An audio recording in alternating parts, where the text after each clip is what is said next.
You know, you can't imagine something you haven't experienced. I had a picture of England which was generated by the film of the coronation of Elizabeth II, which they drove us over from Hampton, the posh boarding school in St. Elizabeth, to see at the nearest cinema in Mandeville, 40 miles away. We had on our best school uniforms, and those of us who had Union Jacks waved them.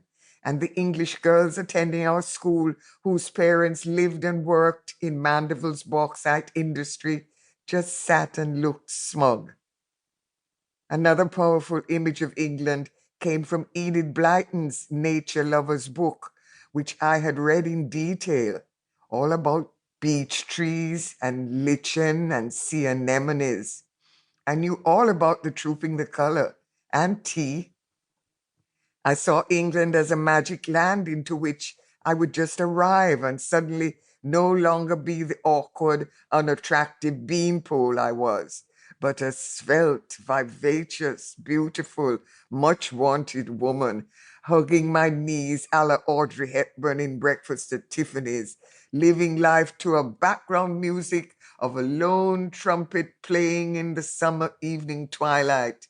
You remember that scene in Jazz on a Summer's Day, don't you? Movies really blow your mind, you know. All my experience of the world was based on books. And then when I understood about movies, I used to go to them not only to live out the fantasy for 2 hours, but to work up new fantasies for myself. Carib was the nicest cinema in Kingston. It used to have a sweet smell as soon as you got to the ticket desk.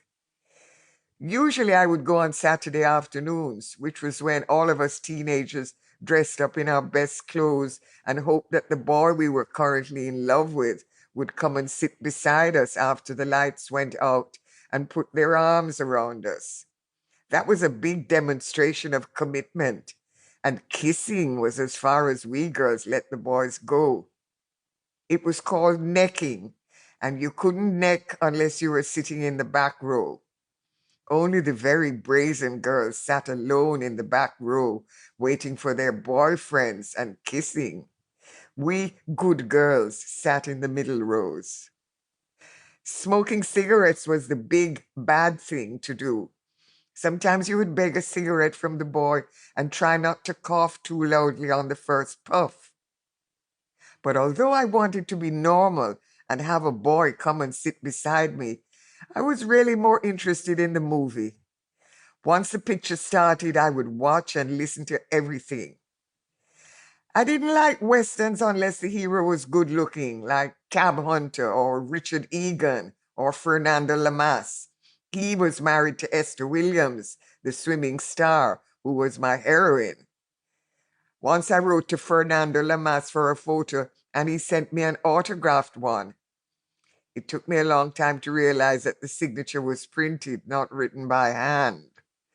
I wrote to Debbie Reynolds and Eddie Fisher too, when they were the favorite couple.